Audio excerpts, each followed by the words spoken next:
12 condenados na ação penal 470 vão ter direito aos embargos infringentes. Eles podem recorrer da condenação por formação de quadrilha e lavagem de dinheiro. O voto de desempate foi dado pelo ministro Celso de Mello.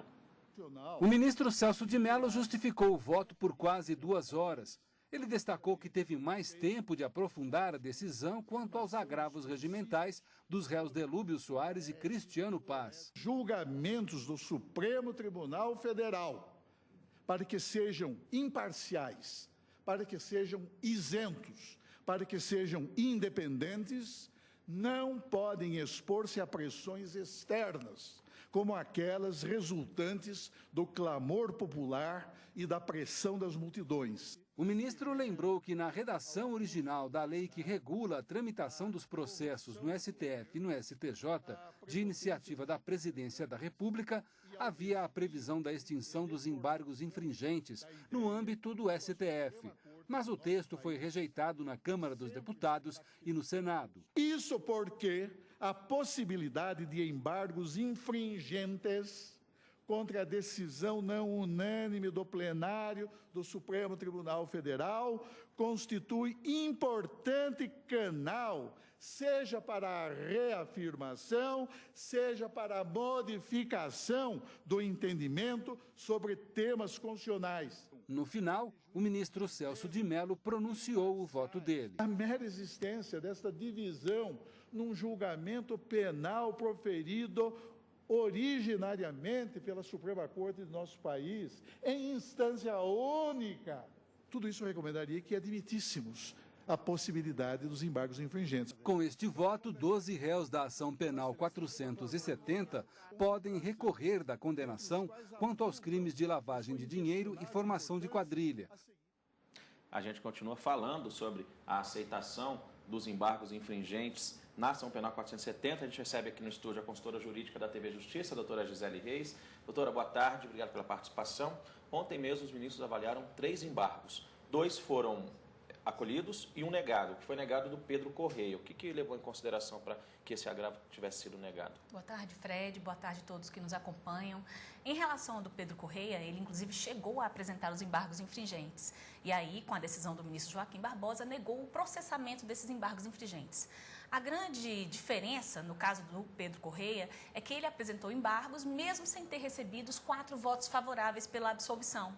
E dentre os argumentos que a defesa dele sustentava é de que o cabimento dos embargos infringentes seriam em todos aqueles casos em que houvesse divergência, independentemente do número mínimo de votos favoráveis. Então, no caso do Pedro Correia, os ministros, inclusive foi uma decisão tomada por unanimidade, entenderam que esse agravo regimental que foi apresentado contra a decisão do ministro Joaquim Barbosa deveria ser improvido, não provido, ou seja, os argumentos por ele levantados não foram acolhidos pelos ministros. Já em relação aos outros 2 recursos, a situação foi diferente.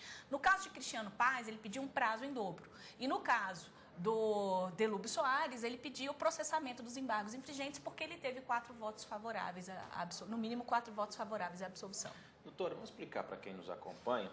Muita coisa tem sido dita, né, sobre o que vai acontecer a partir de agora.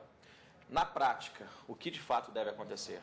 Fred, o que vai acontecer é que tem-se agora, a partir da publicação dos embargos de declaração, abre-se um prazo para a apresentação dos embargos infringentes. Em relação ao Delúbio Soares, ele já apresentou embargos infringentes e eles já foram admitidos para processamento.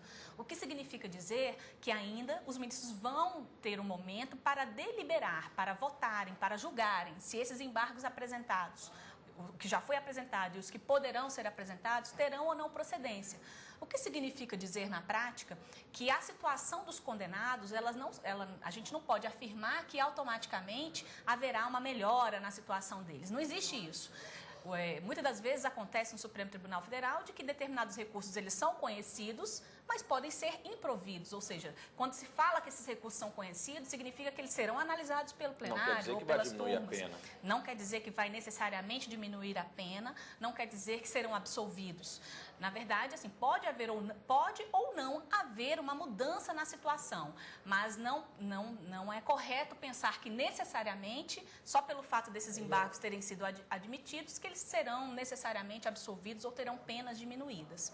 Existe um princípio no processo penal chamado princípio da proibição da reformatio impejus, que significa o seguinte: aquelas pessoas que são condenadas e que, nos casos em que há recurso exclusivo da defesa, a situação não poderá piorar. Mas, então, assim, como certo, a situação não poderá piorar, mas a gente não pode dizer que necessariamente irá ficar diferente. Existe um prazo para que os advogados de defesa possam recorrer. Que prazo que é esse? Regimentalmente falando, o prazo é de 15 dias, isso de um modo geral. Embargos infringentes, de acordo com o regimento interno, 15 dias. No Após caso a publicação. Após a publicação dos embargos de declaração. No caso específico da ação penal 470, o prazo é de 30 dias, porque o pedido de Cristiano Paz, que foi no sentido de aplicar o prazo em dobro, assim como foi feito no caso dos embargos de declaração, foi acolhido. Então, isso vale não só para ele, mas para todos os demais condenados que pretendam recorrer com embargos infringentes. Então, no caso da ação penal 470, esse prazo, ao invés de 15, passa a ser de 30 dias. E a contagem inicial do prazo para recorrer se dá a partir da publicação do acórdão dos embargos de declaração. A partir de agora também muda o relator, né, doutora? Muda. O próprio regimento interno traz uma regra, Fred, que diz o seguinte: se os embargos infringentes forem admitidos, tem-se, então, uma redistribuição. É feita uma distribuição daqueles embargos infringentes. No caso, ficou como atual relator o ministro Fux, porque também o regimento interno do STF estabelece que nessa distribuição não podem incluir o relator da ação penal e o revisor. Então, por essa razão, ficaram excluídos da distribuição o ministro Joaquim Barbosa e o ministro Ricardo Lewandowski, de tal forma que o relator dos embargos que já foram apresentados por Delúbio é o ministro Luiz Fux, e ele fica prevento em relação à relatoria de todos os demais embargos infringentes que foram apresentados. Ou seja, o relator de todos os embargos infringentes será o ministro Luiz Fux. Tá certo. Encerramos um pouco o assunto Ação Penal 470.